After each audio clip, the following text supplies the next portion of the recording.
What is up, guys? Welcome back to another video on the channel. So today we're going to be breaking down all the confirmed mutations in Grounded 2 so far. Whether you're prepping for launch or building your dream build, this video covers everything you need. And hey, if you're here, don't forget to hit that subscribe button and also leave a like on this video. Let's start off with how mutations work in Grounded 2. You can now equip up to 4 mutations at once, though it might start at 2 and increase using Milk Molar's upgrade like in Grounded 1. In Grounded 2, mutations are now organized into 4 clear categories: fighting style, combat abilities, exploration, and survival. This new layout makes it way easier to manage your build. Let's take a look at the first mutation, fighting style. Currently there are 7 fighting styles, so let's dive a little into each of them. In the deep dive video we got on Grounded 2 mutations, we didn't see much on the first 3 fighting styles, but they were present in Grounded 1. With that said, I'll just quickly go over their effects from Grounded 1. These fighting style mutations are focused on how you fight and what weapon you use. So the first one is Little Fists.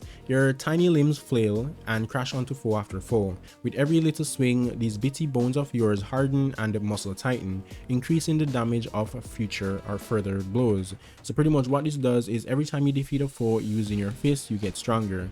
To max out this skill or this fighting style, you're going to need to defeat 200 creatures with your fists. Bear in mind that you can't defeat armless creatures because it doesn't go towards your mastery of this fighting style. Next we have Barbarian. Strong and reckless, you pride yourself with using the biggest weapon possible. Your muscular arms have no problem swinging clubs with great force and blind rage. To max out this skill as well, you're going to need to defeat 200 creatures using a club or a hammer or a heavy weapon. Next we have the Javelinier. Spears deal additional damage when thrown, and you're able to counter poke enemies' attacks to reflect a portion of that damage. Javelins are given additional strength, and again, to max this out, you're going to need to defeat 200 creatures using a javelin or spear. So now we're going to be looking at the ones that we actually saw in the video, and we're going to be starting off with Assassin. Dual weapons like daggers and the new sickle now get bonus critical damage. If you max this out, you'll unlock something called the Dagger Master. We don't know what this does as yet, but it sounds deadly. Maybe it gives you an effect after each attack like bleed or something like that. Next we have Sharpshooter. This one buffs charged bow shots with extra critical chance. It doesn't mention crossbows, so bows might be the only ranged weapon at launch. If you max this out, you'll get something called the Bow Master, and again, no details on what this is as yet. Next we have Blade Master. Sword users, this one's for you. Your attack knocks enemies off balance and reduces their damage output. This fighting style is perfect for co-op squads. And finally, we have the Whistle Wizard. The staffs gets a huge upgrade. Sizzle burns harder and frozen enemies shatter in style. Sounds very flashy and fun for the elemental builds. I'm wondering if it's now possible to fully freeze bugs using your staff and cause them to shatter when you destroy them. Now let's move on to the combat abilities. These are all about enhancing how you fight. The first one, which is a new one, is called the Pheromone Shot, unlocked by killing the Tarantula boss. This mutation infuses your perfect bow shots with venom that enrages enemies. So pretty much this one, the Pheromone Shot, is for those who want to use the sharpshooter fighting style. It also comes with an effect called the Buggy Threat. Not sure exactly what this does, but it sounds like something that actually buffs your buggy. Maybe it's something that makes your enemies focus on your buggies instead of you. Not entirely sure. So Guard Dog is a returning ability. It's pretty straightforward. You unlock it by completing 9 mixers. It boosts your damage during base defense. It's great for base attacks or swarm waves. A new one on the list is Frenzy. Frenzy boosts his melee damage and gives you health regen while enraged, also tightening your perfect block window, rewarding aggressive timing. Basically, it's a rework of the Barbarian from the first game.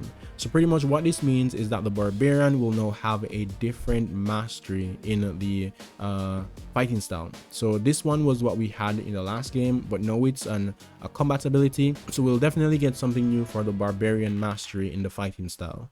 Another new one on the list is Ambush. If you like stealth, this one is for you. Ambush attack, aka sneak strike, deal yoke blows, which likely means massive damage or crits. To max this out, you need to land 150 ambush attacks. And the final one that we're going to be looking at in the combat ability is the Parry Master, which is the OG returning combat ability. If you nail those perfect blocks, you'll get an advantage when blocking. Not entirely sure what kind of advantage you'll get, but hopefully it's something like a wider parry window. If that's the case, this might be the best mutation in the game. Let's talk about utility mutations. These are mutations that help you explore, move faster, or survive longer. Natural Explorer, which is one of the best returning mutations and is everyone's favorite. It makes you run faster the more points of interest you discover. To max it out, it requires you to discover 80 POIs. If you think about it, that's pretty crazy. 80 POIs in the early access version of the game. It makes you wonder and excited for what's to come. And finally, we have the Trapper Pepper mutation, which is a returning one. If you're able to collect 60 gold cards, you'll unlock stronger critical strike. That also confirms that there's going to be 60 unique creatures in Grounded 2. And now we're on to the final category, which is survival. Because they didn't show any information in this section, most of what is shared here is speculation. The survival mutations are great for team play and tough biomes. So starting from the bottom left, we have the first one, which is Reliable Friend, which is returning. What this does is speed up how fast you can revive a teammate, a must-have in multiplayer runs. Next to that, we have the healing cooldown symbol, which is new. This one is likely to reduce the healing cooldown of items, because in Grounded 1, healing items had a delay. This might reduce that delay. Next to that, we have Fresh Defense, which is a returning ability. Less sizzle, less acid, and more survival in hot zones. Beside that, we have Spicy Safety, which is also returning. It cuts down the freezing and burst type attacks, perfect for cold or frost areas. Finally, we have the Mithridatism, which is returning. The classic anti-poison perk reduces toxic damage, essential for spider heavy zones or toxic bosses. If you take a look at the screen, you can see that they have slots for loadouts. What I'd like to see is them adding more loadout slots. Seeing that there's 7 different fighting styles, you could have a different build for each loadout based on your fighting style. Also, if you could have proper names for these loadout instead of A, B, C, and D, that would be pretty awesome. Hopefully it's something that they'll consider if more people mention it and we can have it in one of the upcoming updates. That's all that we know about mutations in Grounded 2 right now. Some are returning favorites, others are brand new, and I'm sure more will be added post-launch. Drop a comment on what mutation you're most hyped for, like the video if you learned something, and don't forget to subscribe for more Grounded 2 guides and gameplay. Catch you in the next one. Peace.